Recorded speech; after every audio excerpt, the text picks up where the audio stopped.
Hello friends, welcome back to my YouTube channel. आज हम कर रहे हैं टीजीटी सोशल साइंस का जो एग्ज़ाम हुआ था 8 नवंबर 2025 को शिफ्ट 1 में, उसका G K part. Let's get started. Question number 1। According to the latest estimates of the India State of Forest Report 2023, what is the total percentage of forest and tree cover in India? भारत वन स्थिति रिपोर्ट 2023 के नवीनतम अनुमानों के अनुसार भारत के वन और वृक्ष आवरण का कुल प्रतिशत कितना है? वो कितना परसेंटेज है? Latest estimates of India State of Forest report, that is 25.17%। Option number 1 is the correct answer. और आपको ये भी पता होना चाहिए किस स्टेट में सबसे ज़्यादा फॉरेस्ट एंड ट्री कवर है। देखो, फर्स्ट नंबर पे कौन सा है, सेकंड नंबर पे और थर्ड नंबर पे यही पूछे जाते हैं, तो हम यही तीन देख लेते हैं। फर्स्ट नंबर पे है मध्य प्रदेश। मध्य प्रदेश इसमें है सबसे ज़्यादा forest and tree cover in India. Second number पे अरुणाचल प्रदेश।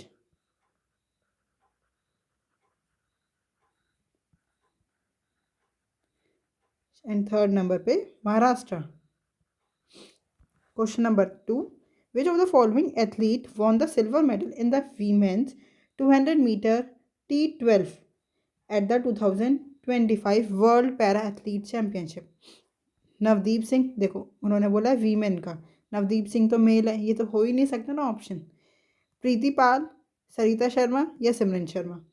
तो किसमें, एथलीट में T12 कैटेगरी में वो जीता है सिमरन शर्मा ने। Option number 4 is the correct answer. हम और ऑप्शंस भी डिस्कस कर लेते हैं। जो नवदीप सिंह है, ये किस स्पोर्ट से रिलेटेड? पैरा एथलीट ही हैं, बट जेवलिन थ्रो के हैं।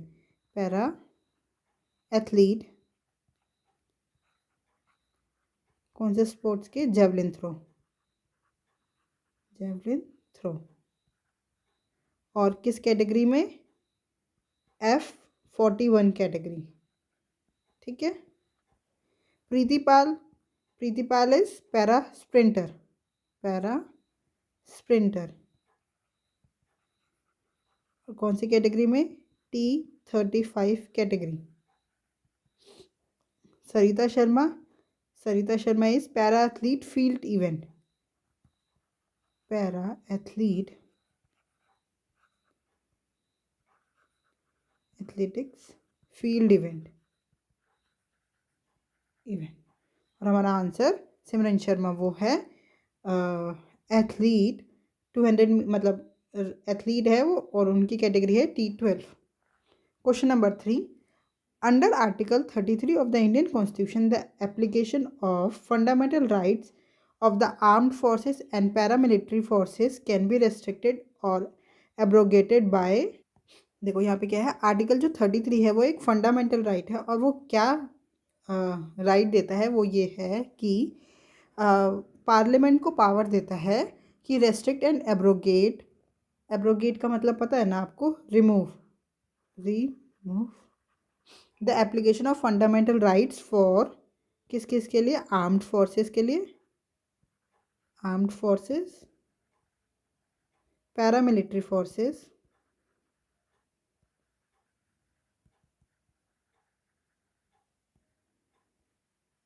पुलिस फोर्सेस,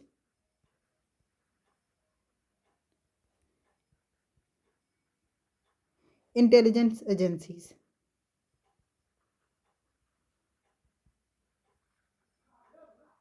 एजेंसीज, ताकि ये अपना काम प्रॉपर ढंग से कर सके। This is done to ensure proper discharge of duties, maintenance of discipline and national security. तो किसको ये ड्यूटी दी जाती है? Forces can be restricted and abrogated by parliament. Option number 2 is the correct answer. Question number 4। Which of the following is considered a consumer durable goods? Consumer durable goods का क्या मतलब है? उपभोक्ता टिकाऊ वस्तु।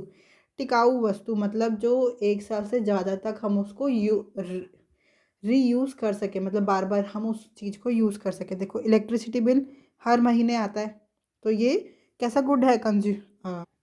Electricity bill is a service payment. हर साल, हर महीने हम इलेक्ट्रिसिटी बिल की पेमेंट करते हैं तो it's a service payment, not a good. Stationery item like pen pencil, ये तो हमारे मतलब पेन अगर मान लो तो 15 दिन में या 20 दिन में ख़त्म हो जाता है, पेंसिल एक हफ्ते में ख़त्म, मतलब ये is a non durable goods, non durable, जो ज़्यादा लंबे समय तक नहीं चल सकती है, नॉन ड्यूरेबल गुड्स मीन्स, ठीक है। Bread and milk, bread and milk are perishable products, perishable products means जो बहुत जल्दी कंज्यूम कर लेते हैं, नहीं करेंगे तो वो अपने आप ही ख़राब हो जाएंगे, पेरिशेबल गुड्स। टेलीविज़न आपने देखा होगा, लोग लोग कहते हैं हमारा टेलीविज़न 5 साल पुराना है, 2 साल पुराना है, ये तो हमारा बहुत बढ़िया चल गया, 10 साल पुराना है। तो टेलीविज़न कैसा है, ड्यूरेबल गुड। तो हमारा आंसर क्या हो गया, option number 4 is the correct answer. Question number 5, which part of the Indian constitution is related to panchayat.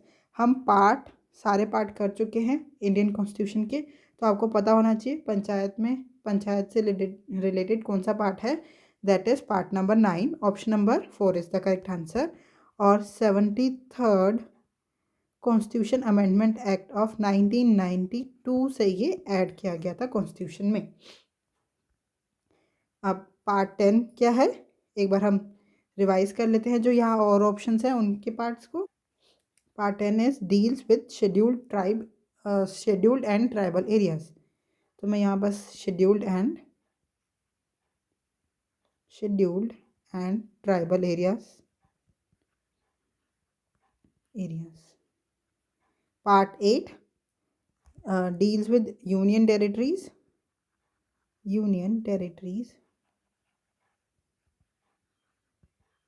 and part 11 relations between union and state, relation between union and states. Question number 6, which of the following book is written by Ashwin Prabhu and describe the architectural marvels and cultural heritage of the glorious part of Mamallapuram.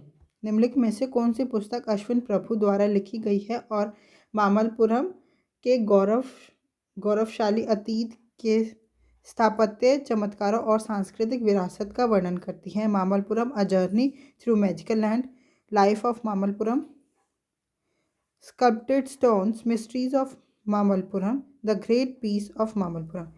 तो great pieces of Mamallapuram नहीं, the sculpted stones mysteries of Mamalpuram, option number 3 is the correct answer.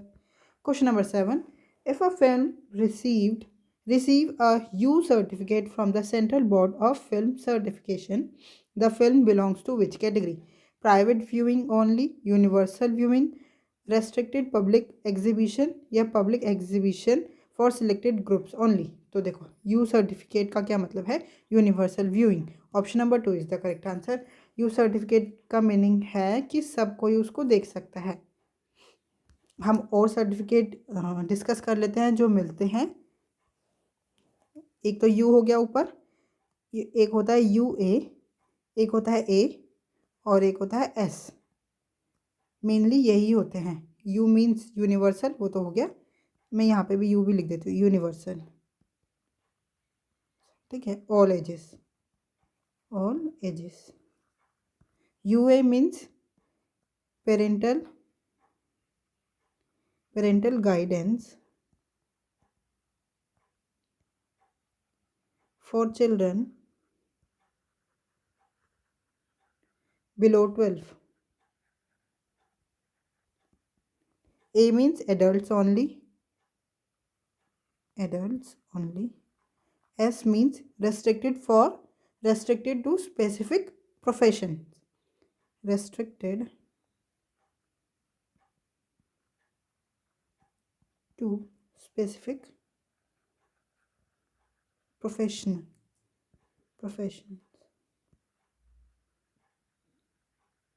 Example के लिए हम कह सकते हैं जैसे doctor, example doctor,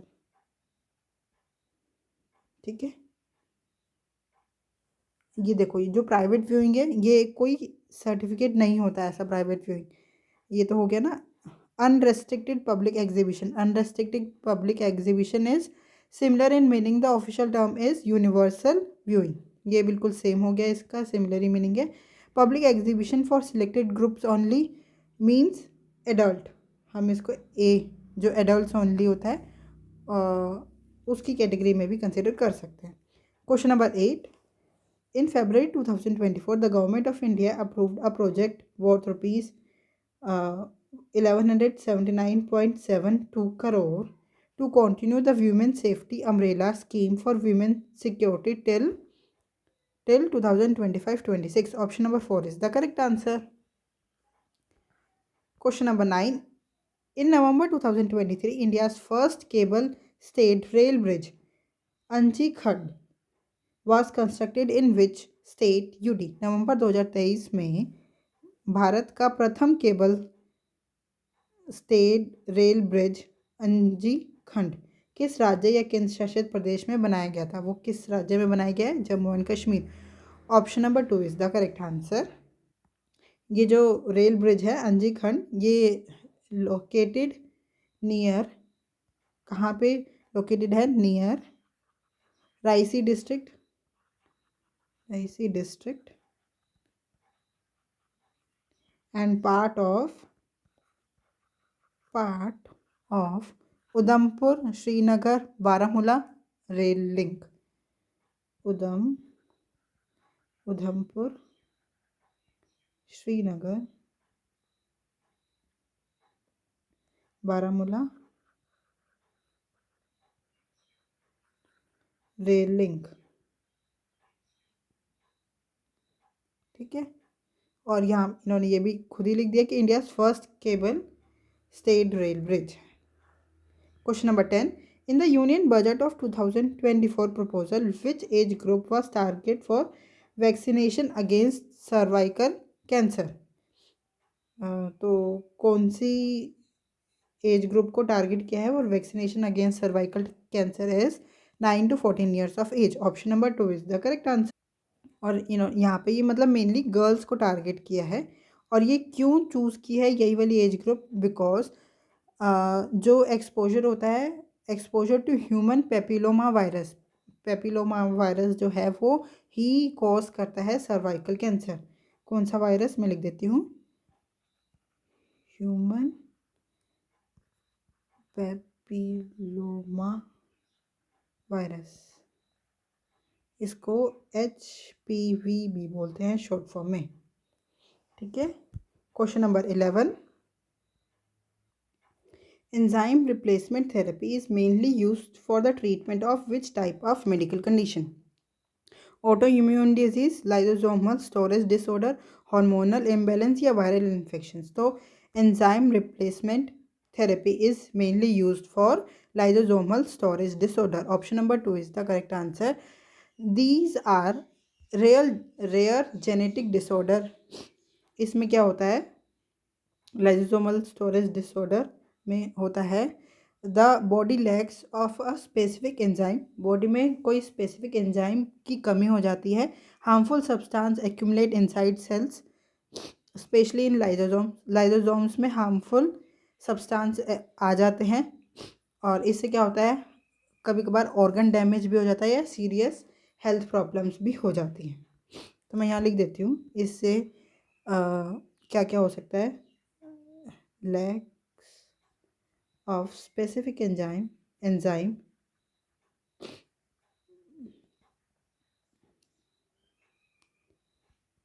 or harmful substance accumulate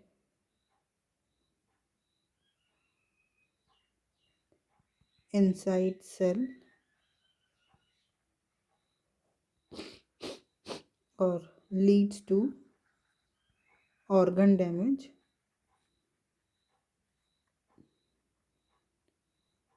and serious health problem।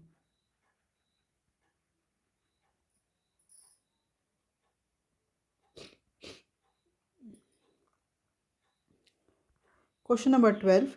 In April 2025, the proposed construction of a dam at Pipalpanga raised environmental concern on which river in Odisha? देखो, स्वर्णरेखा या ब्रह्माणी, ऋषिकल्या या महानदी? महानदी पे तो कौन सा डैम है? हीराकुंड डैम है, तो इस पे तो नहीं हो सकता हीराकुंड डैम। तो ये जो पीपल पंखा डैम बनाने की है कौन सी रिवर पे है? ये है Rishikulya. Option number 3 is the correct answer. Suvarnarekha dam जो है वो कौन सी रिवर पे है? झारखंड मतलब झारखंड, सॉरी मैंने थोड़ा सा गड़बड़ बोल दिया। ऋषिकुल्या तो ये एक रिवर है और पीपल पंगा डैम है, मैंने उल्टा बोल दिया। और ऐसे ही सुवर्ण रेखा रिवर है, कहाँ से फ्लो होती है? ये झारखंड से। और ब्रह्माणी रिवर कहाँ से फ्लो होती है? ये one of the major river of Orissa, Orissa से ही फ्लो होती है, बट इस पे ये पीपल पंगा डैम नहीं है। ठीक है। Question number 13. In which year was the Indira Awas Yojana restructured into प्रधानमंत्री आवास योजना ग्रामीण? इंदिरा आवास योजना को प्रधानमंत्री आवास योजना ग्रामीण में कब बदला गया? वो बदला गया 2016 में। Option number 3 is the correct answer. Question number 14. The medieval site of Sarai Nahar Rai is located in which district of Uttar Pradesh? In the plains of the Sai river, a tributary of Gomti. देखो ये आपको learn करना है कि गोमती की एक tributary कौन सी river है? सई रिवर। ठीक है। तो द मेडिवल साइट ऑफ सराई नहर राय कौन सी डिस्ट्रिक्ट में लोकेटेड है? यूपी के। अलीगढ़, वाराणसी, प्रतापगढ़ या मथुरा? तो ये लोकेटेड है Pratapgarh. Option number 3 is the correct answer. और जो ये साइट है सराई नहार राय, ये सिग्निफिकेंट है किसके लिए? Mesolithic human burials and archaeological findings के लिए। Mesolithic human burials and archaeological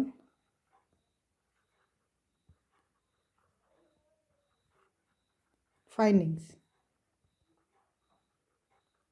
और देखो मैं आपको, हाँ ये ग्रामीण वाली की तो बात हो गई, पर प्रधानमंत्री आवास योजना अर्बन, अर्बन कब हुई थी मैं आपको बताना भूल गई। तो अर्बन लॉन्च हुई थी 2015 में। Question number 15. Which of the following technological measures helps government monitor stolen illegal mobile devices to ensure consumer security? निम्नलिखित में से कौन सी तकनीक उपाय उपभोक्ताओं की सुरक्षा के लिए चोरी अवैध मोबाइल डिवाइसों की निगरानी करने के लिए सरकार की सहायता करता है? Central equipment identity register, manual page locks only, national equipment identity register या मॉर्स कोड रजिस्ट्री? देखो मैनुअल पेज लॉक्स ओनली ये तो सभी एलिमिनेट कर ही देंगे ऑप्शन। तो ये स्टोलन मोबाइल फ़ोन्स या इलीगल मोबाइल डिवाइसेस ये हेल्प करता है central equipment identity register. Option number 1 is the correct answer. कैसे करता है अब ये भी देख लेते हैं हम। ये मेनली IMEI जो नंबर होता है, international mobile equipment identity numbers, उससे मोबाइल का जो वो नंबर होता है उससे ट्रैक करता है। और क्या काम करता है मैं यहाँ लिख देती हूँ। Track and block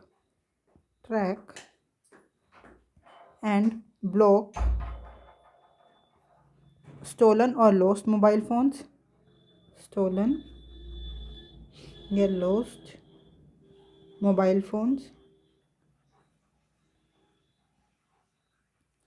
prevent the use of counterfeit या illegal devices, prevent the use of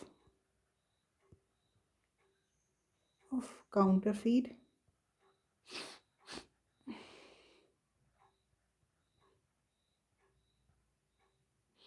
या illegal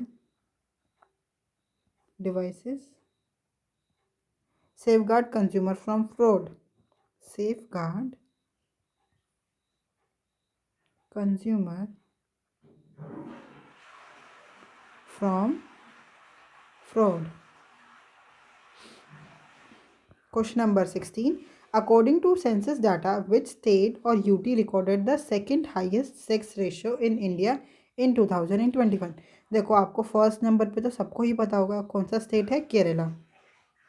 और कितना इसका सेक्स रेशो क्या है? 1083 फीमेल्स पर 1000 mails.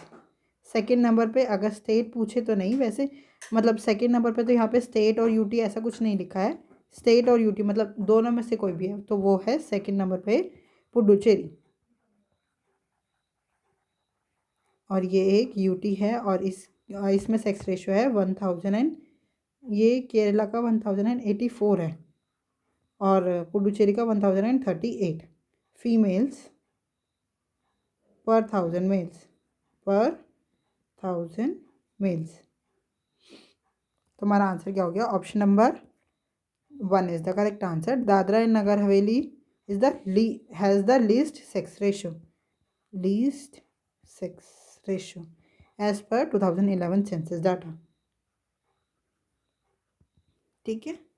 Question number 17. Who among the following receive the Sangeet Natak award 2022-23 in the Bharatanatyam dance category?